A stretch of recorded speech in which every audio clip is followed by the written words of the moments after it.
तो वो सारी चीजें रहेगी। ठीक है, तो फर्स्ट ऑलवेज आपको प्रॉब्लम स्टेटमेंट को प्रॉपरली अंडरस्टैंड कर लेना है, ये इंपॉर्टेंट पार्ट रहेगा। देन उसके बाद डेटा गैदरिंग, सो डेटा आपको मल्टीपल वेज में मिल सकता है, राइट।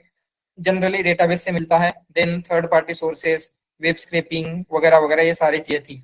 तो आपका ये जो प्रोजेक्ट है, सबसे पहले इसका प्रॉब्लम स्टेटमेंट कोई एक्सप्लेन करना चाहेगा? क्या प्रॉब्लम स्टेटमेंट है, कौन सी प्रॉब्लम आप सॉल्व कर रहे हैं?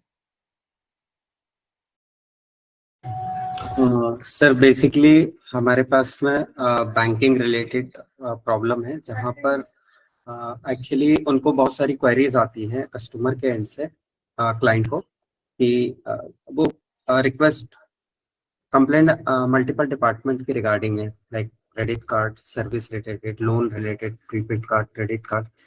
तो उनको जो भी कंप्लेंट है वो उनके एक्यूरेट डिपार्टमेंट में उनको फॉरवर्ड करना है। तो उसके लिए क्लाइंट की प्रॉब्लम को हम बेसिकली रिजॉल्व करने की कोशिश कर रहे हैं कि जो भी प्रॉब्लम है वो राइट डिपार्टमेंट में फॉरवर्ड हो जाए। Exactly right.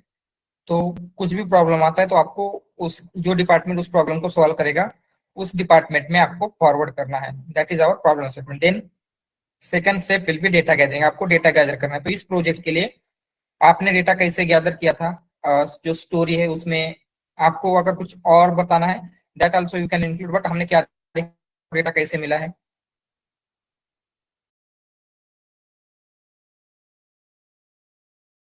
यस।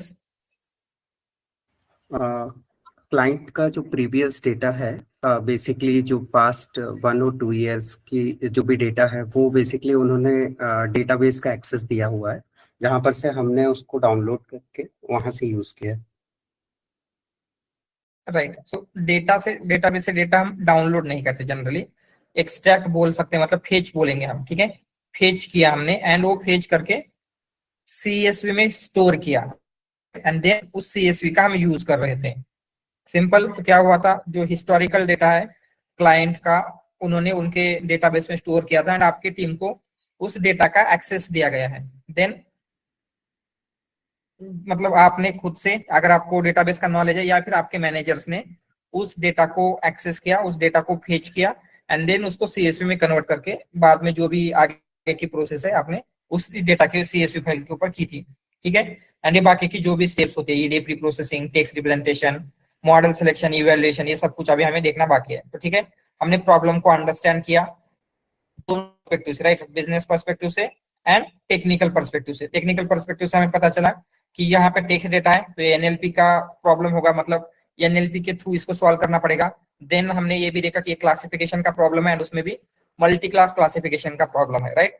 तो ये बाकी की जो भी चीजें होती है, आपको जो कंप्लीट पाइपलाइन बिल्ड करनी है, ये कुछ इस तरीके से है यूजर से, मतलब मॉडल बिल्ड होने के बाद। तो हम क्या कर रहे हैं, अभी हमारा मेन फोकस यहाँ पे है, ये वाला जो मॉडल है उस मॉडल को बिल्ड करना है। ठीक है, ये मॉडल क्या कर रहा है, जो भी यूजर की कंप्लेंट आएगी वो हम मॉडल को देंगे, देन मॉडल उससे डिपार्टमेंट प्रिडिक्ट करेगा एंड जो भी मॉडल डिपार्टमेंट प्रिडिक्ट कर रहा है उस डिपार्टमेंट में इस कंप्लेंट को आपको फॉरवर्ड कर देना है, जो भी यूजर की कंप्लेंट थी। ठीक है, तो अभी हमारा मेन फोकस कहाँ पे, यहाँ पे मॉडल बिल्ड कर रहे हैं। ठीक है, देन उसके बाद बाकी की जो पाइपलाइन है वो भी हम बिल्ड करेंगे। तो यहाँ पे हमने क्या किया था, डेटा गैदरिंग, जो सीएसवी हमने डेटाबेस से फेच करके ली थी, इट इज स्टोर्ड हियर, मतलब जो आपका एक्स्ट्रा नोट्स में डेटा सेट फोल्डर है उसमें ये फाइल थी, तो हमने उस फाइल का यूज किया। ठीक है, देन ईडीए किया हमने, ईडीए में अराउंड उसमें डीएफ ऑफ शेप देखा तो अराउंड 23 लाख रोज है एंड टोटल 18 कॉलम्स है। ठीक है, देन डीएफ ऑफ हेड देखा हमने, मतलब जो भी डेटा फ्रेम है वो कैसे दिखता है, राइट। सो इससे जो डेटा दिख रहा है कैसे दिखता है, उससे हमने कुछ ऑब्जर्वेशन बिल्ड किए। सबसे पहले क्या होता है, आपके पास टोटल 18 कॉलम्स है, राइट, बहुत सारे कॉलम्स थे, बट उसमें से ओनली 2 इंपॉर्टेंट है। कौन से? एक प्रोडक्ट, प्रोडक्ट में क्या है, हम उसे डिपार्टमेंट कंसिडर कर रहे हैं, दिस इज योर डिपार्टमेंट, जिस डिपार्टमेंट को आपको कंप्लेंट फॉरवर्ड करनी है। And a consumer complaint narrative, इसमें क्या है,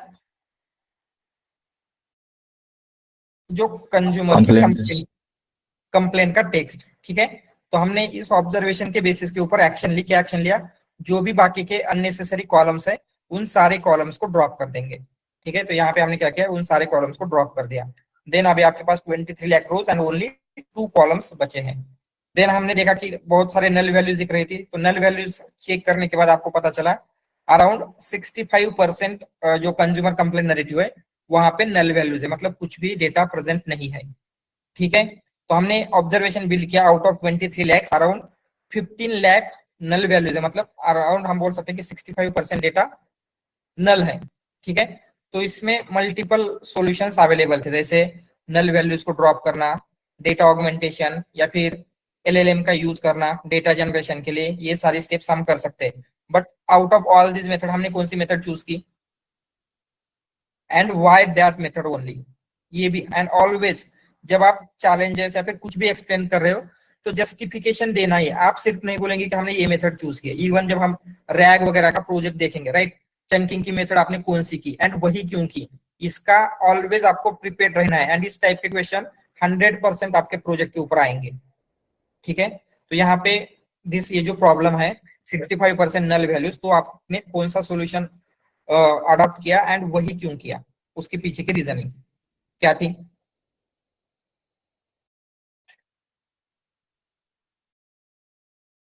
yes,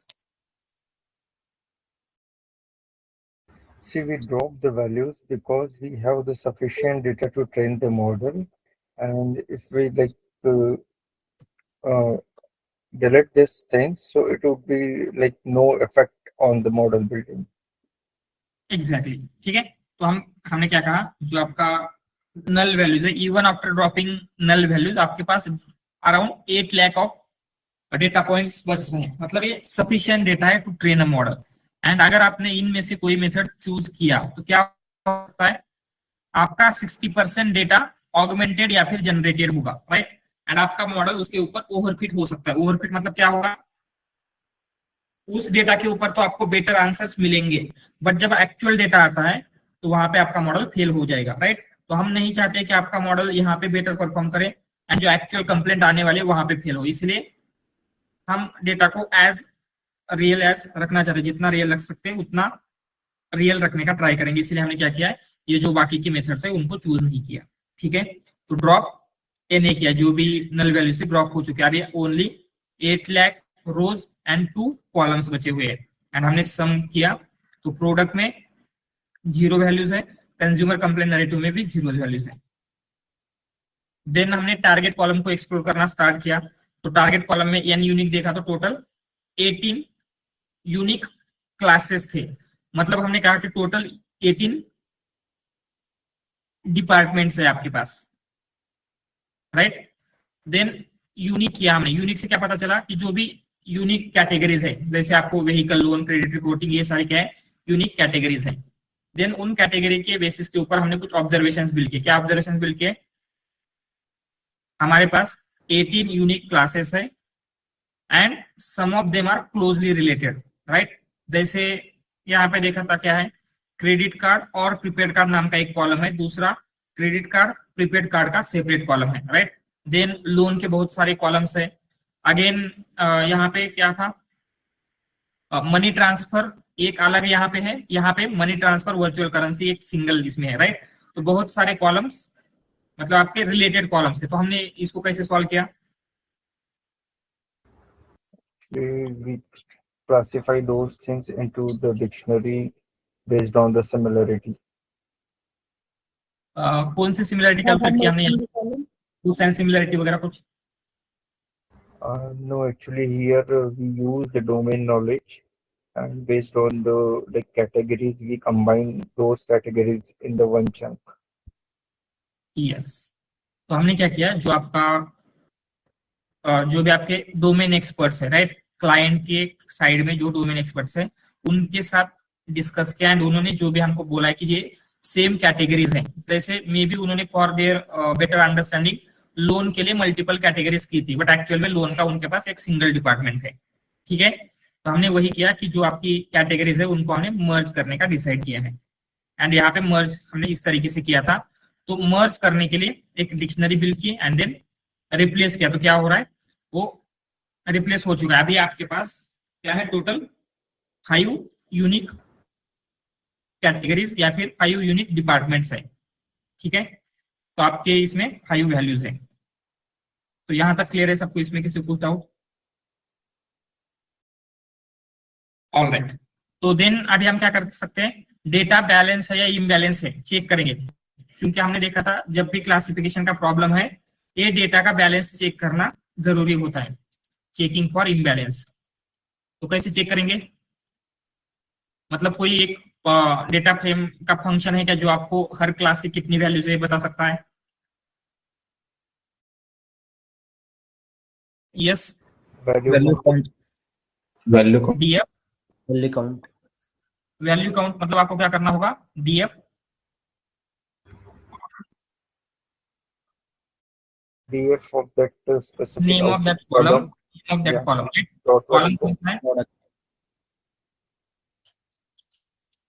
product dot value counts.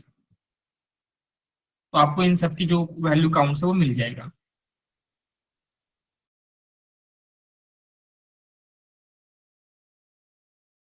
Alright, तो आपको क्या है, क्रेडिट रिपोर्ट नाम का जो क्लास है उसमें अराउंड 3,48,000 सैंपल्स है, ऑर्डर्स में 1,94,000 है, लोन में 1,50,000 है, कार्ड के लिए 81,000 है, सर्विस के लिए 35,000 है।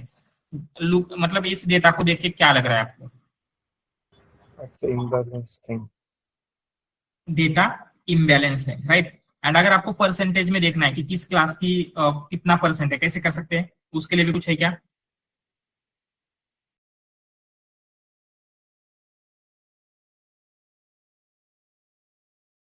तो इसमें हम जब नॉर्मलाइज इक्वल टू ट्रू रखते हैं तो ये क्या करेगा कि परसेंटेज में देता है। जैसे क्या हो रहा है, क्रेडिट रिपोर्ट जो है उसका वैल्यू 43% है, ऑर्डर्स की 24% है, लोन का 18% है, कार्ड का 10% है, सर्विस का ओनली 4% है। तो हम ऐसे देख रहे हैं कि ऑलमोस्ट 50% डेटा सिर्फ एक क्लास का है एंड बाकी 4 का बाकी का बचा हुआ, एंड सर्विस में देखेंगे तो सिर्फ 4% डेटा है। तो आपका डेटा हेवीली इम्बैलेंस है ऐसे बोल सकते हैं हम। तो ऑब्जर्वेशन हमने क्या लिखा इससे,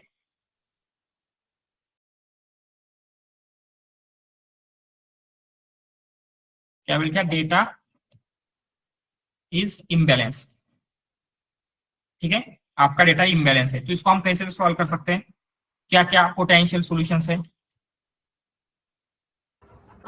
over sampling under sampling smoothing solution over sampling, under sampling, ठीक है। देन स्मूथ यूज कर सकते हैं, और कुछ है? नियर मिस और अदरसन सॉरी, नियर मिस करके क्या ना हाँ ठीक है। आगे हम क्या कर सकते हैं, क्लास वेट नाम की एक मेथड है, क्लास वेट्स भी यूज कर सकते हैं। ठीक है, तो आपके पास ऐसे मल्टीपल मेथड है, बट ओवर सैम्पलिंग के लिए अगेन क्या करना पड़ेगा, ओवर सैम्पलिंग में क्या होता है? यस, सर ओवर सैम्पलिंग में डेटा लॉस नहीं होगा, तो ओवर सैम्पलिंग से कुछ नहीं। बेसिकली ओवर सैम्पलिंग में जो माइनॉरिटी कैटेगरीज है उनका न्यू डेटा क्रिएट कर सकते हैं, may be data augmentation, data generation से। ठीक है, this is one of the method. या फिर अंडर सैम्पलिंग में क्या होगा, data cut होता है सर अंडर सैम्पलिंग में डेटा लॉस हो सकता है। डेटा मतलब हम क्या करेंगे, ये जो 43% है उसमें कुछ वैल्यूज को ड्रॉप कर देंगे सो दैट इन सबका जो काउंट है ऑलमोस्ट सेम रहे। ठीक है, स्मूथ में भी क्या हो रहा है कि न्यू वैल्यूज हम क्रिएट कर रहे हैं, बट क्लासमेट में क्या होता है, विदाउट ड्रॉपिंग एनी वैल्यूज और विदाउट एडिंग एनी वैल्यूज हम क्या करेंगे, क्लासमेट यूज कर सकते हैं। ऐसे नहीं कि आपको कोई एक ही मेथड यूज करनी है, हम क्लासमेट को ओवर सैम्पलिंग, अंडर सैम्पलिंग के साथ कंबाइन में यूज कर सकते हैं। ठीक है, बट अभी के लिए हम क्या करेंगे, इस यूज केस के लिए वी विल यूज क्लासमेट, मतलब स्टार्टिंग में। व्हाई, क्योंकि ओवर सैम्पलिंग के लिए आपको डेटा जनरेट करना पड़ रहा है, एंड जनरेशन हमने ऊपर ही रिजेक्ट किया था क्योंकि हम डेटा को रियल रखना चाहते हैं। अंडर सैम्पलिंग में डेटा लॉस होगा, हमने ऑलरेडी 65% डेटा रिमूव किया है, राइट। तो to avoid this two things हम क्लास वेट के साथ जाएंगे। ठीक है, एंड वन मोर थिंग, जब आप इसी ऑब्जर्वेशन से जब आप इवैल्यूएशन मैट्रिक्स चूज करेंगे तो उसमें कुछ इंपैक्ट होगा क्या?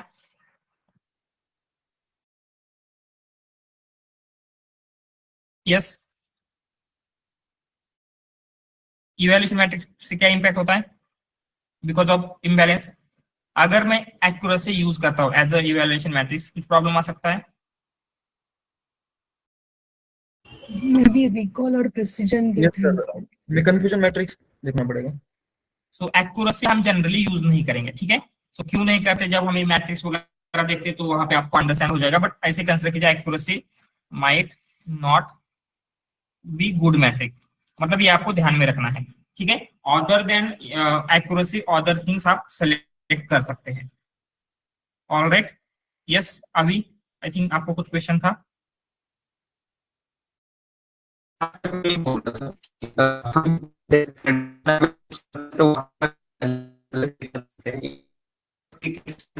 ये उतना नहीं कर पाओगे। आपका वॉइस ब्रेक हो रहा है, बहुत ज्यादा ब्रेक हो रहा है, कुछ समझ में नहीं आ रहा है। ना ऑडिबल? Yes, hello. हाँ यस बोलिए। सर मैं यस सर, जैसे ट्रेडिशनल एमएल हम पढ़ते थे मशीन लर्निंग, वहां पर बैलेंस डेटा होना बहुत ज्यादा रिक्वायरमेंट रहता है, पर न्यूरल नेटवर्क के केस में मतलब अगर इम्बैलेंस डेटा भी है तो उतना इफेक्ट तो नहीं पड़ता होगा। नो नो नो, पड़ता है। इम्बैलेंस अगर डेटा होता है तो इम्पैक्ट पड़ता है, बहुत ज्यादा इम्पैक्ट पड़ सकता है। एंड यहाँ पे हमारा डेटा जस्ट स्लाइटली इम्बैलेंस नहीं, हेवीली इम्बैलेंस है, राइट। एक सिंगल कैटेगरीज में 43%, अराउंड 50% वैल्यू एक सिंगल कैटेगरीज की है, बाकी के 4 में कुछ 50% आ रही है, तो ये डेटा में उसका इम्पैक्ट पड़ेगा। इवन हम न्यूरल नेटवर्क आरएनएन वगैरह यूज करेंगे फिर भी इम्पैक्ट पड़ेगा। Okay okay. या ठीक है, तो ये सब कुछ हमने देखा। देन बाकी सब कुछ अभी आपको क्या करना है, जो भी मेन चीजें, जब आपको क्लास वेट्स बिल्ड करना है, हम आगे जाके क्लास वेट्स बिल्ड करेंगे। एंड क्लास वेट्स क्या होता है, जब मॉडल आपको ट्रेन करना है, एक्चुअल में जब हम मॉडल फिट करते हैं, राइट। मॉडल फिट कब करेंगे, पहले मॉडल का आर्किटेक्चर बिल्ड करते हैं, उसमें rows not rows sorry layers neuron सब कुछ ऐड करेंगे, मॉडल को कंपाइल करेंगे, एंड आफ्टर दैट मॉडल को फिट करते हैं, राइट। तो मॉडल को फिट करते टाइम ये क्लास वेट्स यूज होता है, तो जब हम मॉडल को फिट करेंगे तो we will use class weights to solve this imbalance issue, ठीक है। ऑल राइट, और कुछ कर सकते हैं यहाँ पे ईडे, आई थिंक इतना सफिशिएंट ईडे है। देन अभी हम देखेंगे टेक्स्ट प्री प्रोसेसिंग, ठीक है। टेक्स्ट प्री प्रोसेसिंग में आपको क्लीनिंग वगैरह ये सारी चीजें करनी है, तो हम डेटा को एक्सप्लोर करके देख सकते हैं, जो भी आपका ये डेटा बना हुआ है, राइट। तो उस डेटा के लिए हम क्या करेंगे, 1 बाय 1 वैल्यूज चेक कर सकते हैं, राइट। कि फर्स्ट कंप्लेंट कैसी दिखती है, सेकंड कंप्लेंट, ऐसे रैंडमली फ्यू कंप्लेंट्स हम चेक करेंगे, जिससे आपको आइडिया आ जाता है कि डेटा में क्या क्या क्लीनिंग की जरूरत है, कुछ जो भी चीजों की जरूरत होती है आपको आइडिया आ जाएगा, ठीक है। तो हम क्या करेंगे, डीएफ ऑफ कौन सी कॉलम का डेटा देखना है यहाँ पे आपको, कंज्यूमर कंप्लेंट नैरेटिव, क्योंकि इसमें एक्चुअल कंप्लेंट्स है, ठीक है। एंड एनी रैंडम 10 नंबर का देखते हैं तो क्या होगा, आपको 10 नंबर का जो कंप्लेंट है वो मिल रहा है। 2 accounts are still on my credit history after contacting, ये जो भी कुछ है उसकी ये है, ठीक है। एंड ये दे रहा है, ये क्या है, क्या हो सकता है, बैलेंस। बैलेंस है। जैसे क्या होता है, इनको कहा जाता है पीआईआई। पीआईआई मतलब क्या होता है, यहाँ पे हम लिखते हैं पर्सनली आइडेंटिफाइबल इंफॉर्मेशन।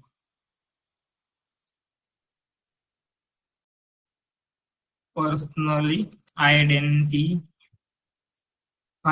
इंफॉर्मेशन, ठीक है। जैसे कोई भी इंफॉर्मेशन जिससे आप पर्सन को रियल लाइफ में आइडेंटिफाई कर सकते हैं, जैसे किसी का अकाउंट नंबर, नेम, या फिर यूएस में सोशल सिक्योरिटी नंबर होता है, सोशल सिक्योरिटी नंबर, वो सारी चीजें।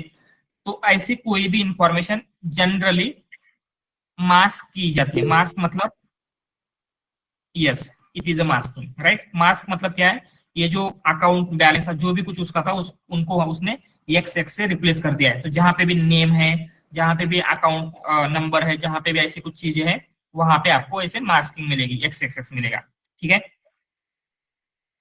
ऑल राइट, और क्यों देखते हैं, जैसे 100 नंबर का देखेंगे, क्या बोल रहा है, एक्सेप्शन डायरेक्टली, ओके इसमें एक काम करते हैं, डॉट आई लॉक करके देखेंगे, now it should work. All right, तो ये क्या कर रहा है, अगेन यहाँ पे कॉलेज का जो नेम था वो मास्क कर दिया गया है, राइट। सो इस तरीके से क्या होता है, जो भी पी आया है ऑलवेज मास्क रहेगी। अगेन कुछ और देखते हैं, ओके यहाँ पे ये सारी चीजें हैं। देन जस्ट फ्यू रैंडमली, मतलब हर जगह पे मास्किंग है। तो और फ्यू टाइप हम क्या कर सकते हैं, ये सारी चीजें देख सकते हैं। तो इससे बेसिक क्या लग रहा है आपको, क्या प्री प्रोसेसिंग की जरूरत है? ये मास्किंग रिमूव करेंगे। Yeah, then lowercase, then some like HTML tags, maybe, and इसमें the HTML दिखेगा कहीं पे? punctuation marks. No, but sir that हमें we यूज don't know करना now. पड़ेगा, अगर दो से ज्यादा The appearance tag is fix। there or not. Sorry sorry. The tag is there or not, that we don't know, but we can generally add क्या this होता है, function. Generally क्या होता है, आप फ्यू रैंडमली सैंपल्स देखोगे, तो ऐसे नहीं है कि आपको इंडिविजुअल सबको देखना है, राइट? तो हम अभी यहाँ पे क्या कर रहे हैं, जस्ट बेसिक ट्राई कर रहे हैं। तो हम 10-20 सैंपल्स देखेंगे, and just by looking at 10-20 जो आपको मोस्टली जो रिकरेंट प्रॉब्लम दिख रहे हैं, उन्हीं प्रॉब्लम को सॉल्व करेंगे। हो सकता है उसमें बहुत सारे प्रॉब्लम हो सकते हैं, जस्ट अभी हम फोकस करेंगे जितना हमने देखा है उसके अकॉर्डिंगली, ठीक है? तो फर्स्ट इसमें लोअर, मास्किंग रिमूव करते हैं तो इंफॉर्मेशन लॉस होने का चांसेस है क्या? नो, क्योंकि मास्किंग में कुछ इंफॉर्मेशन प्रेजेंट है क्या यहाँ पे? कुछ नहीं है। कुछ नहीं है, तो रिमूव कर देंगे, ओके। ठीक है? तो मास्किंग रिमूव करना है, तो यहाँ पे लिखते हैं रिमूव मास्किंग। देन जो भी नॉन अल्फा कैरेक्टर्स है उनको रिमूव कर सकते हैं, एंड लोअर केस करेंगे, ठीक है?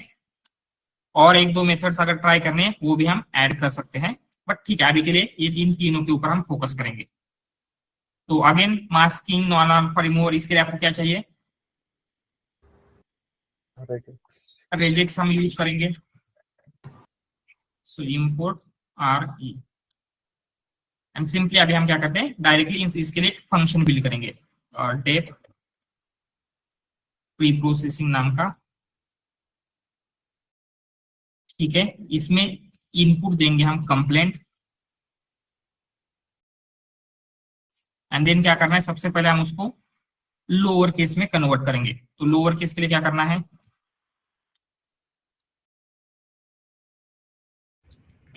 कंप्लेंट, कंप्लेंट डॉट लोअर, ठीक है? मास्किंग कैसे रिमूव करना है?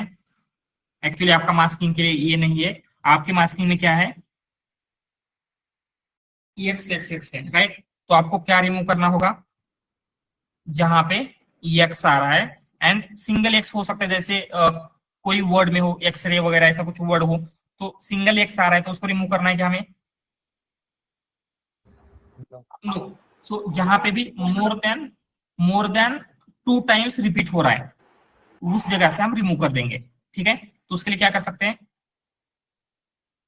2 कॉमा, 2 कॉमा मतलब क्या होता है, 2 और मोर, मतलब जितना भी आएगा। तो हम क्या कर रहे हैं, 2 और मोर, अगर ये रिपीट होता है तो ये होगा। वन मोर थिंग, जैसे अभी आप यहाँ पे देखेंगे आपको एक्स दिख रहे हैं अपर केस में, बट हमने यहाँ पे लोअर केस में लिया है, उससे प्रॉब्लम होगा? No, actually, it already like apply the lowercase function as a first. Exactly, क्योंकि हमने पहले लोअर केस अप्लाई किया है, तो क्या होगा, इवन दो ये एक्स एक्स अपर केस में, वो लोअर केस में कन्वर्ट हो जाएंगे, एंड सिंपली यहाँ पे रिमूव हो जाएंगे, ठीक है? देन आपको क्या करना है, next non alpha characters remove करने हैं, रिमूव नॉन अल्फा। तो कैसे रिमूव करेंगे, और ये सब ठीक है, small a to z and space, इनको छोड़ के बाकी सारे हम क्या करें, RE डॉट सब करें, ठीक है? एंड कंप्लेंट को रिटर्न करेंगे। तो आपको जो आपका कंज्यूमर कंप्लेंट नैरेटिव है, उसके सारे के सारे कॉलम के ऊपर अगर इसको शो करना है, मतलब इस फंक्शन को अप्लाई करना है, तो क्या यूज करना पड़ेगा, Dot apply. Dot apply of consumer complaint narrative equal to df of consumer complaint narrative dot apply pre processing, ठीक है? तो यहाँ पे क्या होगा, जो प्री प्रोसेसिंग का फंक्शन हमने लिखा था वो अप्लाई हो जाएगा, एंड रैंडमली हम क्या कर सकते हैं, अगेन फ्यू सैंपल्स चेक करेंगे कि उसमें तो कुछ प्रॉब्लम्स नहीं आ रहे हैं, अगेन मतलब जस्ट टू बी श्योर।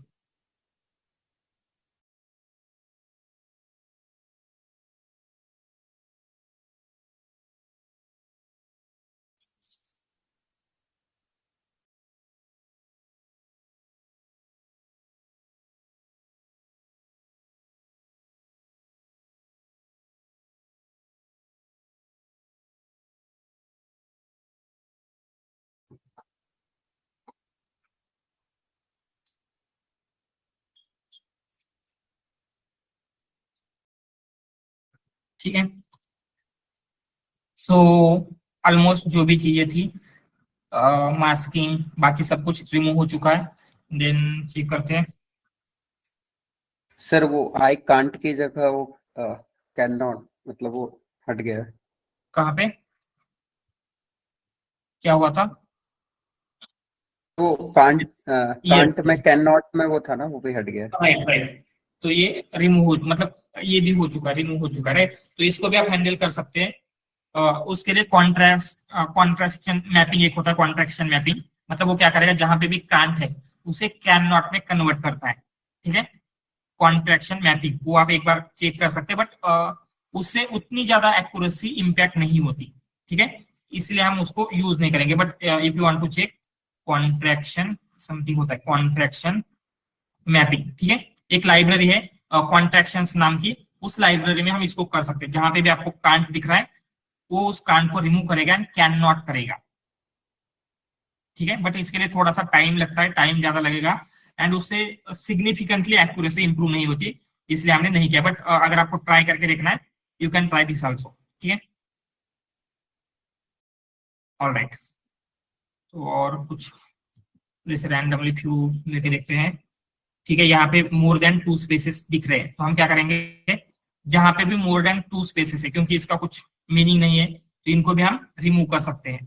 ठीक है, तो हम क्या करेंगे, अभी ऐसे ही रखेंगे। सो नेक्स्ट इटरेशन के लिए इसको ऐड करते हैं, remove more than single space, right, क्योंकि सिंगल स्पेस में ही सारी इंफॉर्मेशन आनी चाहिए। और कुछ हो सकता है? ओके, यहाँ से रिमूव हो रहा है। ठीक है, बाकी ऑलमोस्ट सब कुछ ठीक है।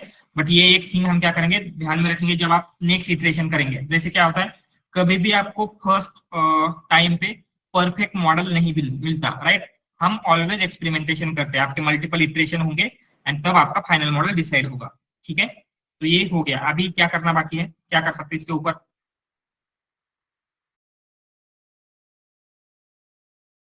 आफ्टर दिस टोकनाइजेशन करेंगे। Tokenization.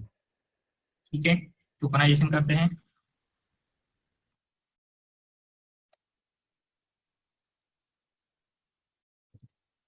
टोकनाइजेशन, तो टोकनाइजेशन के लिए बेटर मेथड कौन सी है? Split, yes, Keras tokenizer, right. Keras tokenizer क्या करता है, सिर्फ आपको स्प्लिट नहीं करेगा, मतलब सिर्फ टोकन क्रिएट नहीं करता है, उसके साथ साथ Input ID प्रोवाइड करता है। इनपुट आईडी भी दे देता है।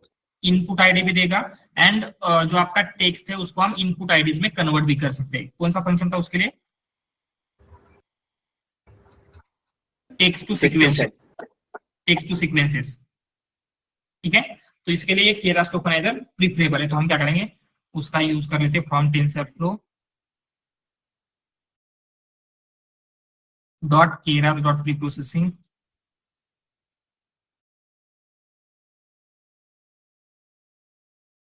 Pre processing dot text tokenizer हमने इंपोर्ट कर लिया एंड देन हम क्या करते हैं, टोकनाइजर बिल्ड करेंगे, राइट। पहले तो यहाँ पे टोकनाइजर बिल्ड कर लेते हैं, टोकनाइजर एंड टोकनाइजर डॉट क्या है method, Hit on text. Hit on text. तो हिट ऑन टेक्स्ट से क्या होता है, जो आपका डेटा है उसके ऊपर टोकनाइजेशन अप्लाई होगा एंड उसमें से यूनिक आईडी निकाल के वोकैबुलरी भी बिल्ड होगी।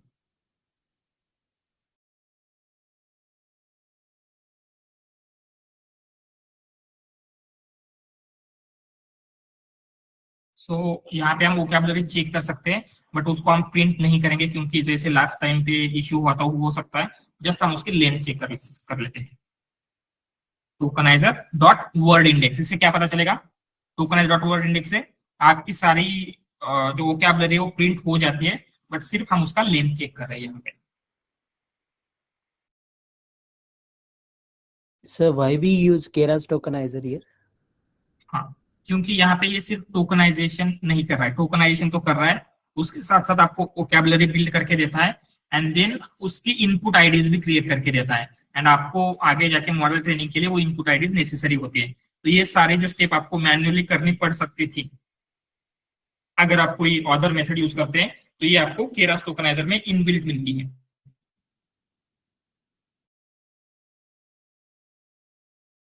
ऑलराइट, क्योंकि डेटा लार्ज है इसलिए थोड़ा सा टाइम लेगा ये, पर ठीक है।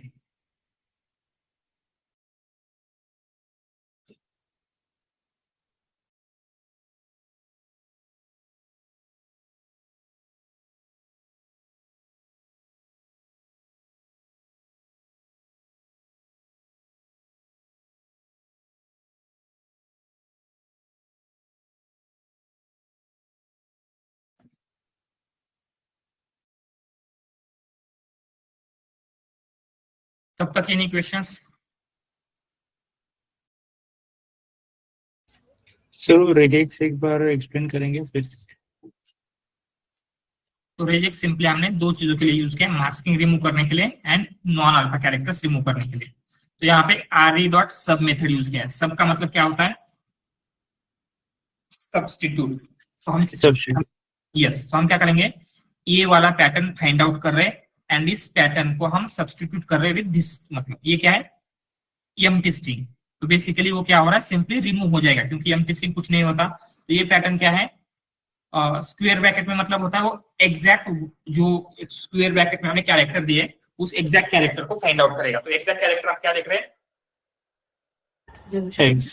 यस, एंड देन जो कर्ली ब्रेसेस में होता है वो क्या देते हैं हम, उसकी रेंज या right, number of occurrences, right, frequency कितनी है वगैरह। तो हमने क्या दिया है 2, तो यहाँ पे अगर हमने 2,3 दिया होता, इसका क्या मतलब होता, 2 और 3 occurrences, 2 और 3, राइट, एक्स 2 और 3 टाइम्स आ रहा है तो सब्स्टिट्यूट होगा। अगर हमने 5 दिया होता तो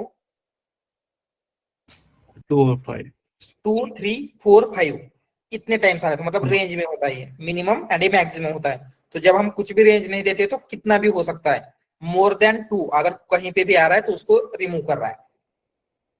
ठीक है, ये क्लियर है? Yes yes. अगेन यहाँ पे हमने स्क्वायर ब्रैकेट यूज किया। स्क्वायर ब्रैकेट में हमने क्या दिया है, ए टू जेड, मतलब ये रेंज है ए से जेड तक, एंड ये क्या है, बैकस्लैश एस का मतलब क्या होता है, स्पेसेस, क्योंकि हमें स्पेसेस रिमूव नहीं करनी है। तो जहां पे भी ए टू जेड एंड स्पेसेस के अलावा, या इसका मतलब क्या होता है, निगेशन। तो अदर देन दिस अगर कुछ भी मिलता है तो उसको हम रिप्लेस करेंगे विथ एम्प्टी स्ट्रिंग। सर नीचे वाला अकेला भी हम लगाएंगे तो ऊपर वाला ऑटोमेटिकली एग्जीक्यूट हो जाएगा ना, ऊपर वाले की जरूरत ही नहीं पड़ेगी। हाँ, क्योंकि यहाँ पे ए टू जेड में एक्स भी आता है। Yes sir. हम other than A to Z remove कर रहे हैं तो एक्स रिमूव होगा क्या,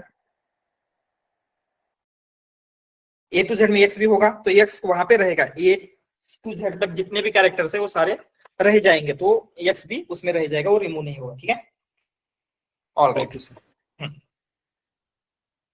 ठीक है, तो हमने यहाँ पे टोकनाइजेशन बिल्ड किया, लेंथ ऑफ वोकैबुलरी देखते तो अराउंड 2,15,000 यूनिक टोकन्स अवेलेबल है, एंड ये टोकन्स बहुत ज्यादा है, राइट। अगर इतनी वोकैबुलरी के साथ हम ट्रेन करेंगे तो आपका कंप्यूटेशनल कॉस्ट भी बहुत ज्यादा लग जाएगा, एंड उससे मॉडल की एक्यूरेसी भी ड्रॉप होने के चांसेस होते हैं।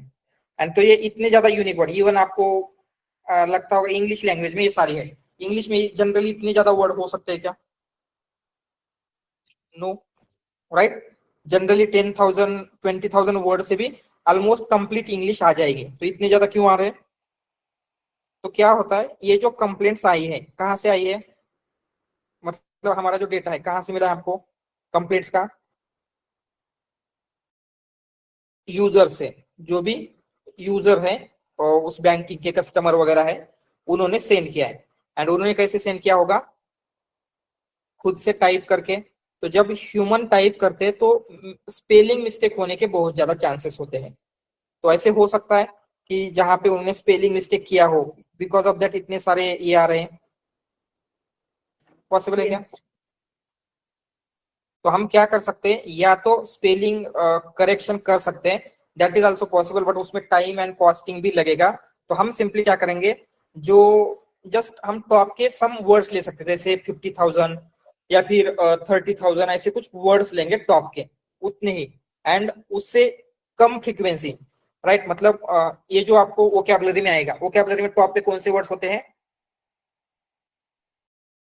फर्स्ट वन यूनिक आईडी किसे मिलेगी?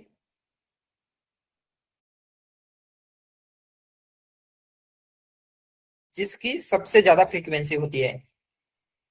टू इनपुट आईडी किसे मिलती है? जिसके सेकंड नंबर पे फ्रीक्वेंसी होती है, मतलब वो सेकंड ज्यादा मोस्ट टाइम आ रहा है। थर्ड किसकी होगी? तो फ्रीक्वेंसी की बेसिस के ऊपर क्या होगा, ये आपको इस तरीके से ऑर्डर में मिल रहा है। तो हम क्या कर सकते हैं, बेस्ड ऑन इनपुट आईडी जो टॉप के 50,000 वर्ड्स है, 60,000, जितने भी आपको सेलेक्ट करने उतने लेंगे, तो ये जो स्पेलिंग मिस्टेक या फिर ऐसे जो वर्ड्स है जो ओनली फ्यू कंप्लेंट्स में है वो रिमूव हो जाएंगे। उससे आपका कंप्यूटेशनल कॉस्ट भी बचेगा, टाइम भी सेव होगा, एंड मॉडल की एक्यूरेसी भी बढ़ने के चांसेस है। ये समझ में आ रहा है? Yes Abhishek. Sir, here we can say that the input IDs is nothing but the count of that specific word, how many times it comes No. into that. No, ऐसे नहीं होता, काउंट नहीं होता है। इनपुट आईडी जस्ट एक number है, ठीक है। हमने यूनिक नंबर दिया। जैसे आपको क्या करना है, एक वर्ड लेते हैं हम, ठीक है। दिस एक वर्ड है, इज एक वर्ड है, ग्रेट एक वर्ड है, ठीक है, एंड मूवी एक वर्ड है। तो हमें क्या करना है, इन सबको यूनिक आईडी दें। तो हम क्या करेंगे, इसको 1 देंगे, इसको 2 देंगे, इसको 3 देंगे, इसको 4 देंगे। बट 1 किसे मिलेगा? जो सबसे ज्यादा टाइम यहाँ पे आया है। अगर कंसिडर यहाँ पे मूवी अगेन ग्रेट है, तो क्या होगा, हम ग्रेट को 1 ए देंगे, 1 इनपुट आईडी। बट उसकी फ्रीक्वेंसी 1 है क्या ग्रेट की? नो, मतलब इनपुट आईडी फ्रीक्वेंसी नहीं है, जस्ट एक unique ID assign to that word है या फिर दैट टोकन है, ठीक है।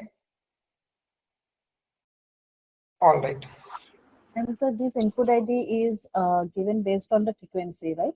यस, मतलब जो 1 इनपुट आईडी होगी जो मोस्ट फ्रीक्वेंट आ रहा है उसको होगी, सेकंड इनपुट आईडी ये होगी, एंड इस तरीके से 1 2 3 क्या होगा, जितने भी वर्ड्स है, जितने भी टोकन्स है, उस नंबर तक वो इनपुट आईडी रहेगी।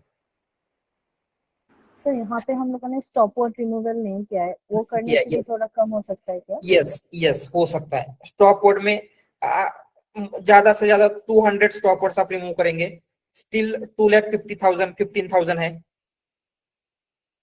राइट। तो जनरली क्या होता है, टॉप पे जो वर्ड्स होंगे मोस्ट प्रोबेबली वो स्टॉप वर्ड्स ही होंगे, द एन ऐसे ही वर्ड्स होंगे। बट हम क्या कर सकते हैं, उनको रिमूव करके अगेन एक्यूरेसी इंप्रूव होने के चांसेस होते हैं। ऑल राइट, तो हमने क्या देखा था, instead of taking all the words आपको सिर्फ टॉप के वर्ड्स लेने हैं, ठीक है। तो वो कैसे करेंगे हम, तो उसके लिए यहाँ पे जब हम टोकनाइजर डिफाइन कर रहे हैं, ठीक है, व्हाइल डिफाइनिंग टोकनाइजर, वहां पे एक पैरामीटर होता है, and that parameter is num words. Num words का क्या मीनिंग है, आपको कितने वर्ड्स कंसिडर करने हैं। नम वर्ड्स इक्वल टू, अगर हमने यहाँ पे कंसिडर दिया 30,000, इसका क्या मतलब है,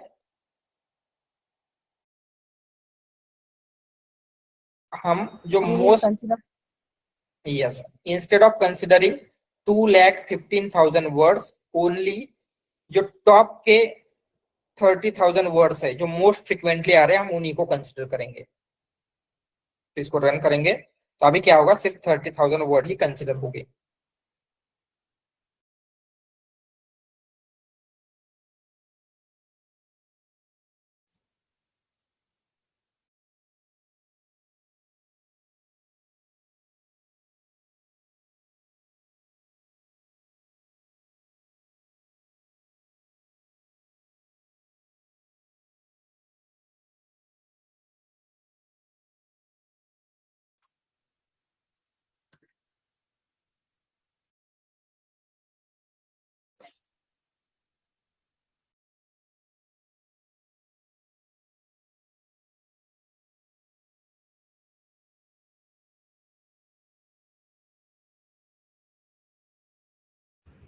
सर हम यहाँ पे जो ज्यादा रिपीटेटिंग वर्ड्स है वो ले रहे, करेक्ट, मतलब Right. स्टार्टिंग 30,000 ले रहे, राइट। तो एंड इस टाइप के जो टॉप वर्ड्स है वो तो सबसे पहले आएंगे, तो हम उन्हें आएंगे। कंसीडर करेंगे तो यस, तो हम जनरली क्या करेंगे, ये अगर मतलब 30,000 ले तो हो सकता है टॉप के 100 वर्ड्स स्टॉप वर्ड होंगे, बट 29,900 वर्ड्स इंपॉर्टेंट रहेंगे।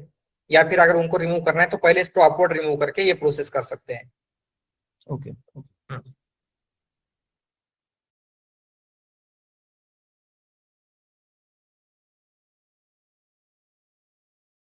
सर एक्चुअली आपने डेटा बैलेंस करने का टेक्निक बता दिया है क्या? यस, हम क्लास वेट यूज करने वाले हैं, बट वो क्लास वेट जब हम मॉडल डॉट फिट करते हैं उस टाइम पे यूज होता है। तो हम जब मॉडल डॉट फिट करेंगे तो वहां पे क्लास वेट्स का यूज करेंगे। ठीक है, तो ये आपका टोकनाइजर हो चुका है। तो हम यहाँ पे वोकैबुलरी की लेंथ देखते हैं, तो अगेन सेम लेंथ दिखा रहा है। व्हाई? क्योंकि एक्चुअल में ये वोकैबुलरी की लेंथ चेंज नहीं कर रहा है। तो ये जो 30,000 लिया है इसका इंपैक्ट कहाँ पे होगा, पहले हम उसे समझते हैं। ठीक है, तो जस्ट अभी हम क्या करेंगे, इंस्टेड ऑफ दिस एक नीचे इसके टेस्ट टोकनाइजर लिखते हैं।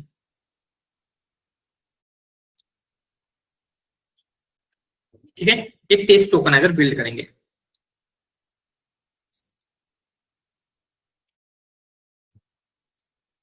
कैसे? जो आपका टोकनाइजर इक्वल टू टोकनाइजर हमने बिल्ड किया, देन उसमें एक कॉर्पस भी लेते हैं। उसमें हम एक सिंगल सेंटेंस ही लेंगे। क्या ले सकते हैं? क्रेडिट